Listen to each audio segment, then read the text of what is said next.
딱지치기, 무궁화 꽃이 피었습니다, 달고나 뽑기, 오징어 게임, 또 공중 줄다리기, 구슬치기, 네, 징검다리 건너기. 여러분 이런 게임 기억나십니까?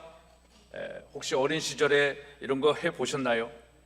제가 어린 시절에 자라면서 즐겁게 하던, 또 그렇게 놀았던 게임인 것 같습니다. 이렇게 제가 어린 시절 자라면서 즐겁게 하며 놀았던 게임들인데, 요즘 가장 핫한 영화 제목 오징어 게임이라는 게 있습니다. 혹시 보신 분 계신가요? 아무도 안 보셨군요. 봤죠? 볼 시간도 없지 우리는, 그지? 저도 보지는 않고 하도 핫하다고 하니까 설명한 글이나 요약된 영상을 봤습니다. 내용은 이렇습니다. 빛에 쫓기던 사람들이 수백 명의 사람이 서바이벌 게임을 하는 겁니다. 456명이 한 사람 생명이 1억씩이에요. 그러니까 몇 억이에요? 456억이죠. 이 456억을 누가 갖냐면 마지막 생존자 한 사람이 갖는 겁니다. 그러니까 455명은 다 죽고 한 사람만 남아야 게임이 끝나는 겁니다. 그러니까 데스매치다라고 얘기를 하는데, 이걸 보면서 사람들이 흥분하고 재밌다라고 얘기합니다. 근데 이 영화에 소개하는 그 키워드는 뭐냐면 잔인한데 재밌다예요. 잔인한데 재밌는 거예요. 세상이 이렇게 강팍해졌구나라는 것을 알 수 있습니다. 그래서 게임에 참가하는 사람들이 너무나 잔인하고 그런 일들이 미친 짓이다라는 것을 또 나름 알게 되겠죠. 근데 그것을 알고 이건 그만둬야 돼요 라고 얘기를 하는데, 저 천장에 걸린 유리 돼지 저금통을 보면 그 마음이 또 사라지는 거예요. 거기에는 한 사람이 죽을 때마다 쏟아져 있는 1억씩이 쌓여져 있는 걸 보는 거죠. 그러니까 이게 생명보다 돈을 보니까 이건 미친 짓이야 알면서도 죽어야 저 돈이 내 거가 된다라는 그 희망 속에서 게임이 진행이 되는 겁니다. 근데 그 게임의 내용들을 보면 정말 치사한 것도 많고, 무궁화 꽃이 피었습니다라는 게임을 할 때는 그것이 이렇게 앞에 있는 몸동작을 하면은 그냥 총으로 쏴 죽이는 거예요. 그러니까 거기에서 사는 방법이 뭘까요? 그 앞에 있는 사람 뒤만 따라가는 거예요. 그러면은 총을 안 맞고 앞에 있는 사람이 죽으니까 그런 방법으로 살아가는. 여러분들 이게 영화의 한 시나리오 같지만 오늘 우리는 이미 이런 오징어 게임의 세상 속에 살고 있는 거예요. 양육 강식의 세상 속에서 어떻게 하든 내가 살기 위해서는 누군가가 죽여야 된다라는 이 세상의 논리 속에, 그 게임 속에 이미 우리는 살고 있는 거예요. 근데 우리는 조금 덜 잔인하다라고 생각을 하고, 하지만 이 영화 속에 우리는 이미 우리가 어떤 세상 속에 살고 있구나라는 것을 깨닫게 되어지는 것이죠. 그래서 이 영화를 나름 잔인하고 말도 안 되는 스토리고 정말 있을 수 없는 얘기다라고 하면서도 의미를 부여하는 그런 평론가들의 평론도 참 많이 있습니다. 그런 가운데 이 영화는 또 기독교의 이슈가 되고 있죠. 왜 그러냐면 기독교인들에 대해서 너무 폄훼하고 있다라는 것입니다. 한 예로 아빠가 딸을 성폭력하는 아빠입니다. 또 아내를 무지하게 또 때리는 사람입니다. 근데 이 아빠는 매일 회개합니다. 그렇게 해놓고 나서 회개합니다. 근데 이 아빠의 직업은 목사입니다. 그러니까 교회 다니는 사람인데 사기를 치고 배신하여서 다른 사람을 그 자리에서 죽게 만들어요. 그리고 하나님 감사합니다, 날 살려주셔서 감사합니다, 이런 장면도 나오는 것 같습니다. 그러니까 이런 인기 있는 드라마에, 영화에 유독 기독교를 겸해하는 내용이 나오니까 기독교계에서 반발하는 목소리도 있습니다. 그런데 참 신기한 것은 반발하는 목소리만 있는 게 아니라 자성의 목소리를 내는 시각도 굉장히 많습니다. 왜냐하면 제가 이렇게 여러 가지로 보니까 오징어 게임이라는 이 영화와 드라마가 가지고 있는 이 시대의 허물을 알리게 하고 있거든요. 그 게임 속에서 인간은 어떤 것도 얻을 수 없다라는 것을 느끼게 하고 있는 거거든. 그러니까 그 속에서 이 오징어 게임이 가지고 있는 인간의 게임은 다 죽을 수밖에 없고, 다 실패할 수밖에 없고, 다 죽을 수밖에 없다라는 이걸 경험하면서, 그러면 인생은 뭐야? 우리는 어떻게 살아야 돼? 왜 살아야 돼? 라는 질문을 하고 있는 겁니다. 그러니까 그런 것들을 보면서 그래, 우리 기독교인들이 이런 부분들 잘못했지. 그래서 우리가 이거 회개하고 그래, 우리의 삶의 목적이 뭐고 의미가 뭐고 우리 무엇을 위해 왜 살아야 되는 거야? 라는 것을 찾을 수 있는 영화다라는 이야기를 하는 분들도 많습니다. 사랑하는 여러분, 오늘 우리는 왜 정체성을 잃고 갈 바를 몰라 방황하며 길을 잃은 양떼처럼 살아가고 있습니까?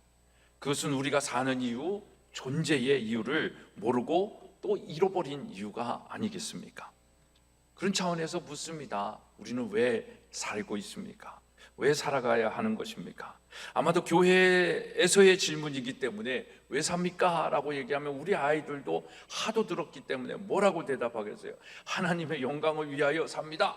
이런 답안지에 답을 쓰듯이 쓰는 그런 대답을 가지고 있을지 모르겠습니다.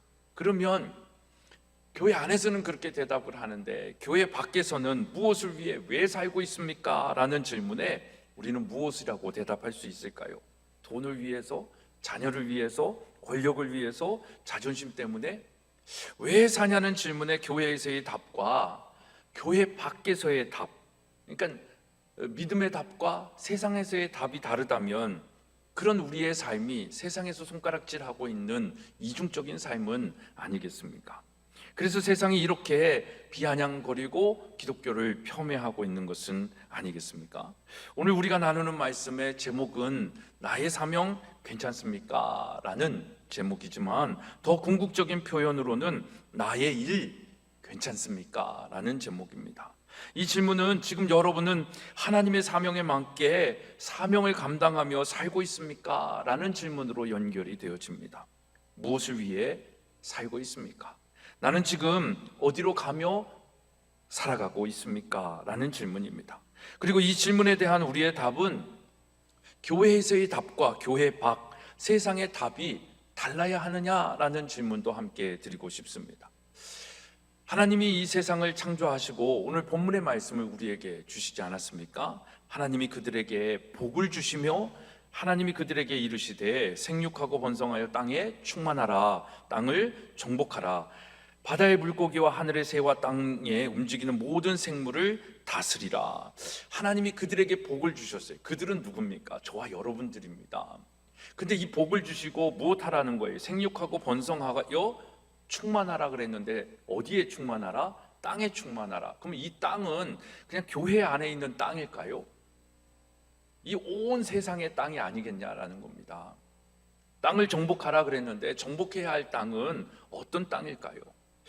바다의 물고기와 하늘의 새와 땅에 움직이는 모든 생물을 다스리라 하셨는데 이 바다와 하늘은 하나님의 영역과 하나님의 영역이 아닌 영역이 있겠냐라는 질문이죠. 이런 질문의 답은 뻔하지 않습니까? 하나님이 세상을 창조하셨기 때문에 그렇게 하나님의 영역과 세상의 영역이 분리되어져 있거나 나누어져 있지 않다라는 것이죠.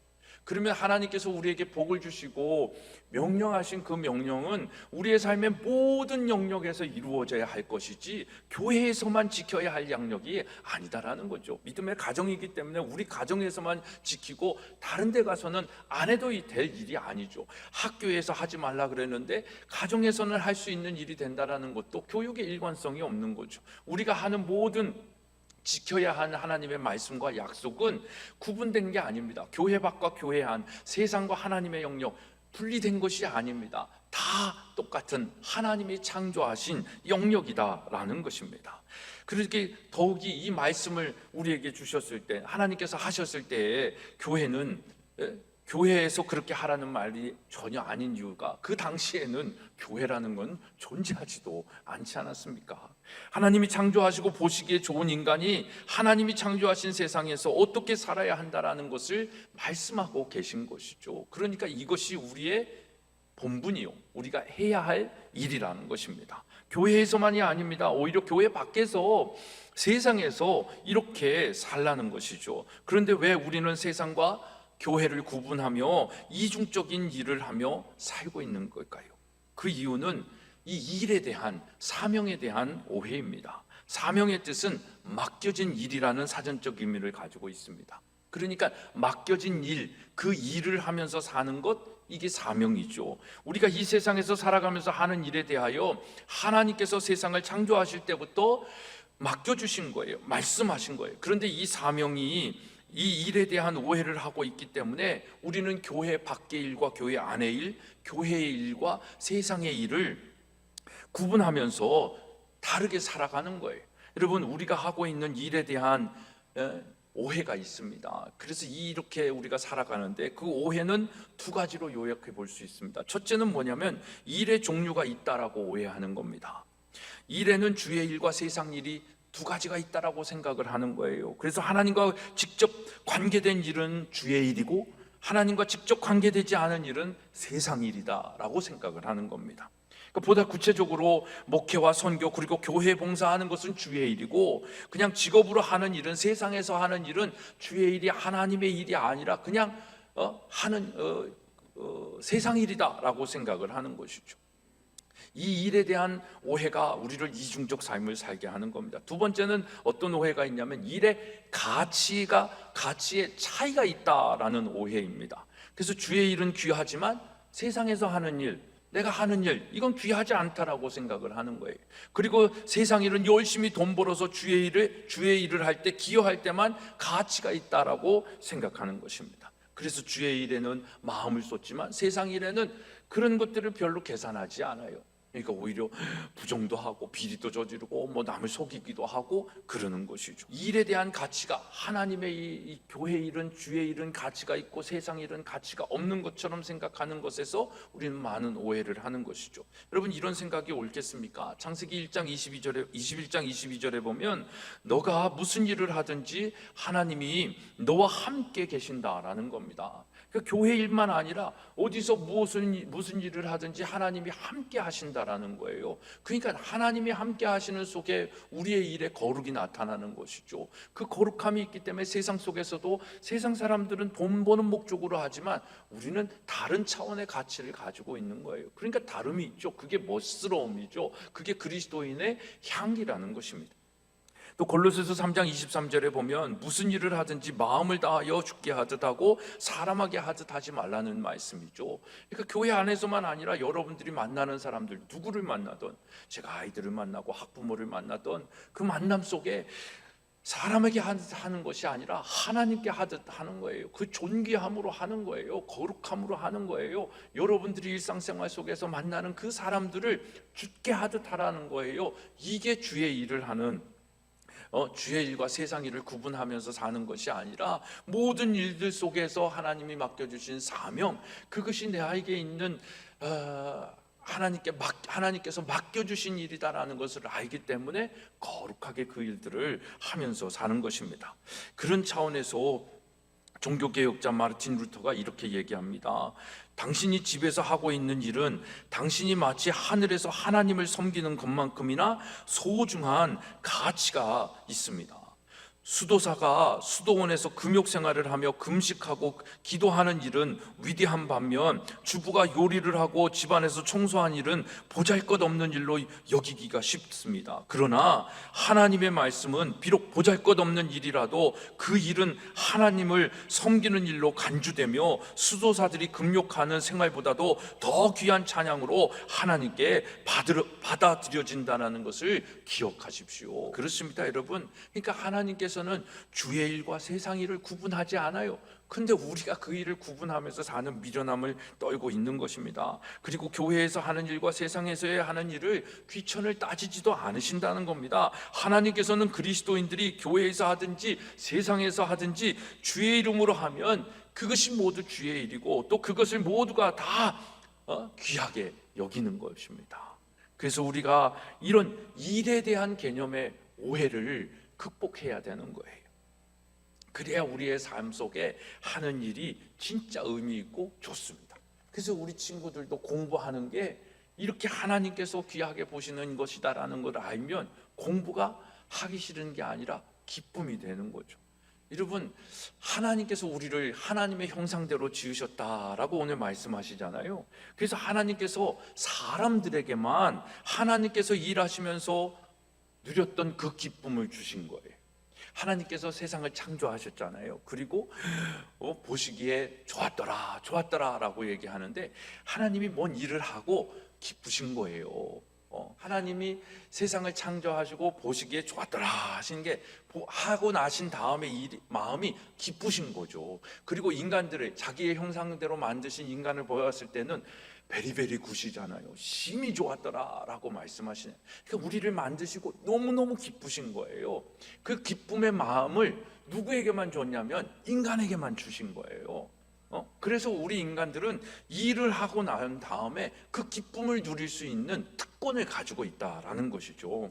그러니까 일하는 건 참 기쁨입니다. 근데 요즘 사람들은 일하는 걸 노동이라는 것만으로 생각을 해가지고 싫어하는 거죠. 일을 하나님이 주신 천직, 보케이션이다라고 얘기하는데 이 보케이션이다라는 단어의 의미는 소명, 사명의 의미를 가지고 있는 겁니다. 그러니까 하나님께서 우리에게 맡겨주신 사명으로 부르시고 맡겨주신 일로 생각을 하고 그 일을 하면 일을 마치고 나면 막 기쁜 거예요. 흐뭇한 거예요. 재미있는 거예요. 그러니까 막 육체는 피곤할지 모르겠지만 마음은 막 기쁜 거예요. 나 삶에 가치가 있어. 내 더 일할 수 있어. 더 땀 흘릴 수 있어. 이런 은혜를 누릴 수 있다면 뭐든 할 수 있어. 이렇게 큰 만족과 기쁨을 주는 것이 이 세상에 또 없어요. 그러니까 하나님이 일하시고 그 기쁨을 자기의 형상대로 지은 우리에게 주셨다라는 건 어마어마한 축복이다라는 것입니다.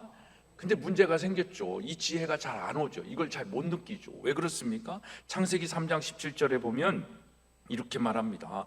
아담에게 이르시되 너가 너의 아내의 말을 듣고 내가 너에게 먹지 말라고 나무의 열매를 말라한 나무의 열매를 먹었은즉 땅은 너로 말미암아 저주를 받고 너는 내 평생에 수고하여야 소산을 얻으리라. 일이 기쁨이었는데 이제 일이 정말 아까 말한 노동으로만 멈춰버린 것입니다. 이제 수고해야 소산을 얻는 그런 일이 돼버렸다라는 것입니다. 여러분, 사람이 타락하여 범죄한 후에 또 다른 형태의 일이 주어진 것입니다. 먹고 살기 위한 일이죠.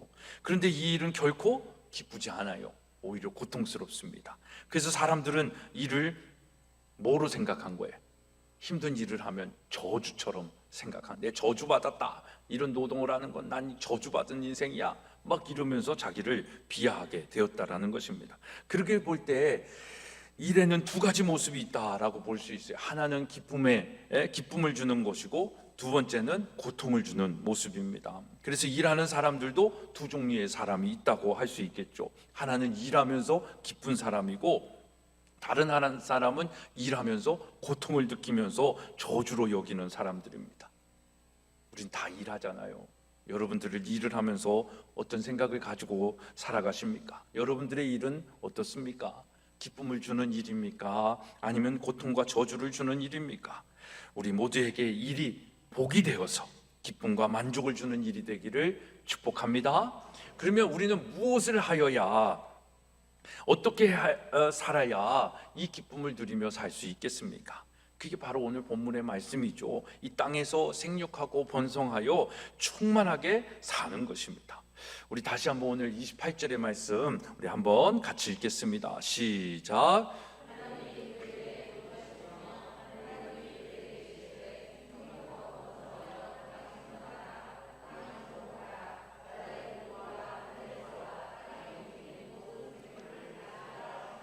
하나님께서는 사람을 창조하신 뒤에 그들에게 복을 주셨습니다. 그런데 그 복의 내용이 두 가지로 이야기할 수 있습니다. 하나는 생육하고 번성하여 땅에 충만하라라는 것이죠. 그래서 충만하라는 말은 채우라는 것이죠. 그러니까 요즘은 정말 아이를 안 낳는 세상이 되었지만 많은 아이를 낳고 출산하여서 이 땅을 아이들로, 사람으로 가득 채우라는 것입니다. 그게 인간의 가장 먼저 해야 할 의무가 아닐까 싶어요. 그래서 사람을 많이 낳는 것, 이게 가장 큰 축복인데 이미 이 복을 상실한 시대가 되고 있는 것이죠. 그 아이들뿐만 아니라 아무튼 이 땅에 하나님의 것으로 충만하게 하는 일들을 우리가 해야 되는 거예요. 그러니까 곡식도 우리는 풍년해야 되는 겁니다. 물론 뭐 하나님께서 열매를 맺게 해주시지만 어떻게든 우리가 잘 키워야 되는 것이고, 또 교육도 마찬가지고 우리 자녀들도 마찬가지고, 하여튼 이 땅에 뭐 물질적인 것도 마찬가지고 그 충만한 게 중요한 겁니다. 하나님이 우리에게 뭐라고 얘기하셔서요, 생육하고 번성하라 그랬잖아요. 그러니까 많이 낳아서 번성해서 이 땅에 충만하게 만들라는 건 이게 가장 기초적인 하나님의 축복이죠. 그래서 우리는 이걸 위해서 살아야 가는 게 목적이기도 합니다. 근데 여기서 한 가지 또 재미나고 중요한 포인트가 있습니다. 창세기 1장 22절의 말씀을 보면 하나님이 그들에게 복을 주시며 이르시되 생육하고 번성하여 여러 바닷물에 충만하라, 새들도 땅에 번성하라 하십니다. 여기서 그들은 누구냐면 피조물들이에요. 그러니까 사람도 있겠지만 사람 외에 이 땅의 모든 피조물들, 그러니까 하늘의 새들에게도 바다의 물고기들에게도 걔네들에게도 생육해서 번성해라, 많이 이 땅에 많아지게 해라 라고 말씀을 하신 거예요. 그러니까 이 피조물들에게는 무슨 복을 주신 거예요? 번성과 충만의 복을 주셨어요. 근데 피조물들에게는 고복만 주신 거예요. 번성하고 충만한 것으로 끝이에요. 근데 이 피조물들과 다르게 우리 인간에게만 주신 또 다른 복이 있다 이 말이죠. 그게 뭡니까? 정복하고 다스리는 복이에요. 그러니까 이 땅에 있는 동물들이나 식물들이나 물고기들이나 이것들에게는 정복하고 다스리라는 그 복을 주시지는 않으셨어요. 하나님의 형상으로 지음을 받은 우리들에게만 있는 복이다라는 것이죠. 그래서 이게 뭐예요? 바로 인간에게 있는 일, 인간에게 맡겨주신 일이잖아요. 그러니까 이게 사명이다라는 겁니다. 우리는 이 사명을 가지고 이 세상을 무엇하면서 사는 거예요? 정복하고 다스리라라는 것입니다. 이 정복하라는 말은 또 좀 거칠잖아요. 그러니까 이게 오해의 여지가 있는 겁니다. 정복하라 그러면 막 짓밟고 환경을 오염시키고 자연의 질서를 해뜨리면서 막 개발하고 이러는 거, 이런 것들을 이야기하는 것을, 이 의미를 정복하라고 얘기하면 그렇게 생각할 수 있는데, 하나님이 말씀하시는 이 정복하라는 명령은 그런 뜻이 전혀 아니다라는 것입니다. 그러니까 억압의 형태가 아니라 정복하라는 것은 뭘 얘기하냐면 복종케 하라는 겁니다. 순종하게 하라는 것이죠. 하나님의 질서 속에, 하나님의 창조 세계 속에 하나님의 것으로 다스림을 받고 하나님께 순종하도록 만드는 것, 이걸 정복하라라는 의미를 가지고 있는 것입니다. 그리고 바다의 물고기와 하늘의 새와 땅의 모든 생물을 무엇하라는 거예요? 다스리라는 명령이죠. 이거는 우리가 잘 알고 있는 청지기적 명령을 가지면 되는 것입니다. 하나님이 우리를 관리자로 이 세상에 또 일을 하게 하셨잖아요. 그러니까 소유가 아니라, 내 것이 아니라 하나님이 내게 맡겨주신 것을 잘 관리하고 다스리는 그 청지기의 삶을 살라는 것이죠. 그 청지기의 삶에 누구도 해당이 되는 거예요. 우리의 자녀들도 있는 겁니다. 하나님이 내게 맡겨주신 우리의 자녀들을 잘 가르쳐 지키게 해가지고 하나님의 가장 멋진 자녀가 되고 하나님의 멋진 믿음의 사람이 되도록 잘 관리하라는 거예요. 가르치라는 거예요. 또 정복하게 하라는 거예요. 정복하라는 거예요. 그래서 순종하게 하고 복종하게 하라는 것이죠. 그래서 이걸 누구에게만 주셨냐면 이 땅의 그 많은 피조물들 가운데 인간에게만 허락해 주셨다라는 것입니다. 이 정복하고 다스리는 것을 우리가 하고 있는 사역 중에 하나로 얘기하면 교육이라는 것입니다. 하나님이 인간에게만 주신 이 정복하고 다스리라는 명령을 그래서 예수님이 뭐로 주셨어요? 지상명령으로 우리에게 주신 겁니다. 그러니까 생육, 번성, 충만은 예수님의 지상명령에는 없어요. 예수님의 지상명령에는 인간에게만 주신 그 명령만 있는 것이죠. 창조의 명령만 있는 것이죠. 그래서 마태복음 28장 19절 20절은 예수님의 우리에게 주신 지상명령이잖아요. 우리 한번 같이 읽겠습니다. 시작.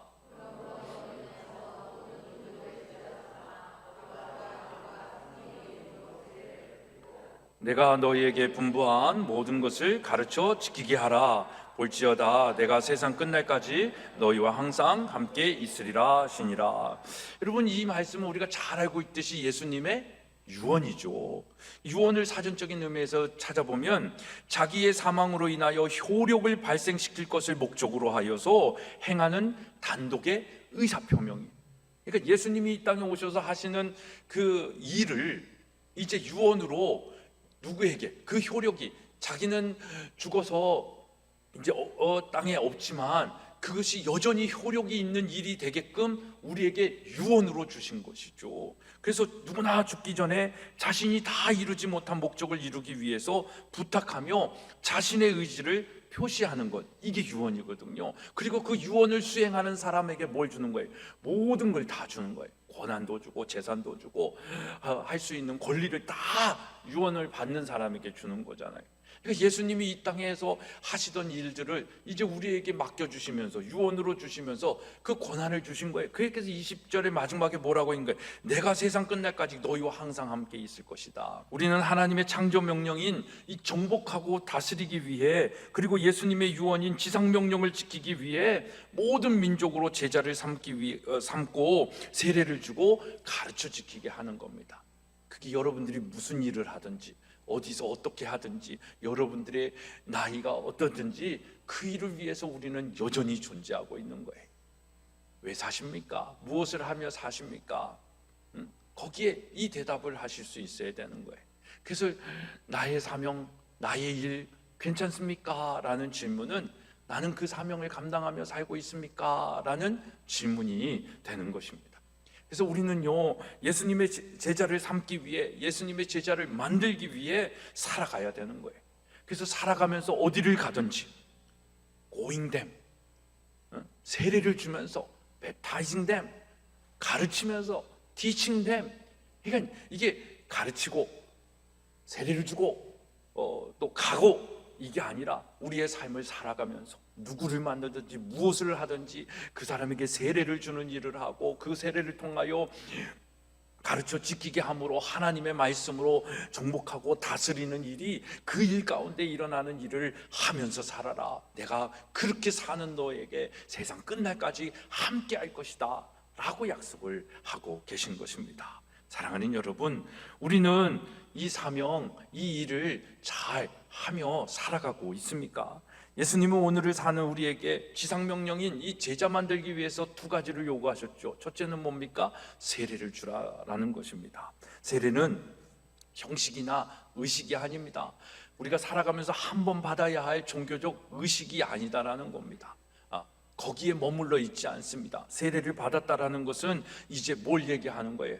나는 죽고 내가 사는 것은 예수로 사는 겁니다 라는 것을 모든 사람들과 세상 앞에 선언하는 겁니다. 그러니까 이제 나는 세상 일과 하나님의 일을 구분하면서 사는 것이 아니라 이 땅에 하는 모든 일들이 하나님의 일입니다 라고 생각하고 그렇게 살아가는 게 세례 받는 거예요. 그래서 갈라디아서 2장 20절의 말씀이죠. 내가 그리스도와 함께 십자가에 못 박혔냐니 그런즉 이제 내가 사는 것은 내가 사는 것이 아니라 오직 내 안에 그리스도께서 사는 것이라. 이제 내가 육체 가운데 사는 것은 나를 사랑하사 나를 위하여 자기 자신을 버리신 하나님의 아들을 믿는 믿음 안에서 사는 것이다. 이 신앙 고백 속에서 사는 사람이 세례를 받은 거예요.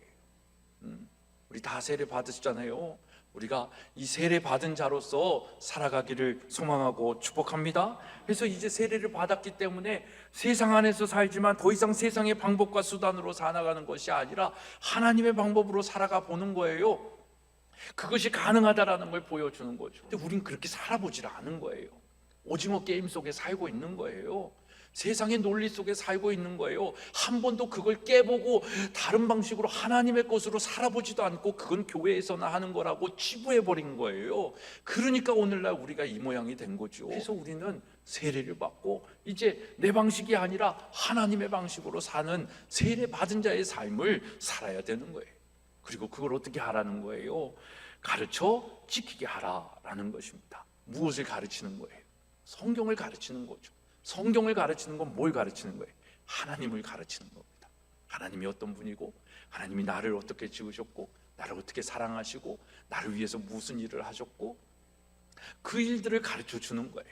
그리고 그 일들 속에서 가르쳐 지키 그거 하나님의 그 말씀을 가르쳐 지키기 함을 통하여 나를 찾고 내가 가장 행복한 인간으로 살아갈 수 있는 것을 알게 하는 거예요. 이걸 가르쳐 지키게 하는 거예요. 그러면 정말 끝 아니겠습니까? 그죠? 얼마나 행복한 인생을 살겠냐라는 거예요. 근데 문제는 뭐예요? 가르쳐 주지요. 우리도 배웠지요. 근데 가르쳐 준 대로 살지 않는 게 문제죠. 저도 우리 아이들 보면 야, 이 귀한 선생님들의 이 사랑과 정성으로 가르치는 걸 저걸 100%는 힘치 어렵지라도 한 8, 90%만 수용해도 인생이 달라질 텐데, 저들의 20대, 30대가 달라질 텐데 이런 마음을 가져요. 근데 열에 하나 정도는 그런 아이들이 있어요. 근데 그런 마음을 가지면 9이 또 아쉽잖아요. 그래서 뭐 어쩌고 얘기하고 하는데 마음이 참 안타까운 건 하면 되는데 저걸 못하고 아직도 오징어 게임 속에, 세상의 논리 속에 이겨내기 위해서 바둥바둥거리는, 또 그걸 해야 된다라는 그 논리를 가지고 여전히 게임도 하고 유튜브도 하고 가지지 말라는 스마트폰도 가지고 이런 아이들이 있지요. 왜 없겠어요? 그걸 보면 참 안타까운 거예요. 그러니까 가르치는 것뿐만 아니라 가르쳐 지키게 하라라는 게 얼마나 중요한 것입니까? 이 부모님들의 사명이고 교사의 사명이고 우리의 사명이죠. 그러니까 이거를 우리가 가정과 제자들을 떠나서 생각을 하면 이웃들에게도 가르쳐 주는 거예요. 알려주는 거예요. 그리고 그 사람이 아는 걸 가지고 지키며 살아갈 수 있도록 계속 기도해주고 독려해주고 밥도 사주고, 이게 전도죠. 예? 그렇게 해서 제자를 삼으라라는 것, 이게 뭐예요? 이게 우리의 일이라는 거예요. 이게 우리의 사명이라는 겁니다. 여러분들의 사명 괜찮으십니까? 여러분들의 일 괜찮으십니까? 우리는 이 괜찮냐라는 일은 그 일을 잘 준행하면서 살아가고 있습니까? 그걸 준행해야 우리도 행복한 거거든요. 우리도 하나님이 기뻐하신 것처럼 우리도 기쁨을 누리면서 살 수 있는 거예요. 그 기쁨 누리라고 하나님이 자기 형상대로 우리를 지으셨고 우리에게 이 일을 맡겨주신 거예요.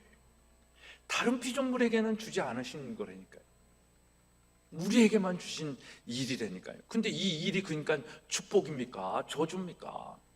축복이죠. 이 일을 하면 할수록 내 삶의 가치를 알 수 있고 기쁨을 누릴 수 있고 행복을 누릴 수 있는데, 근데 이게 우리의 오해로, 일에 대한 잘못된 생각으로 노동이 되고 저주가 된다면 얼마나 불행한 겁니까? 그래서 묻는 거예요.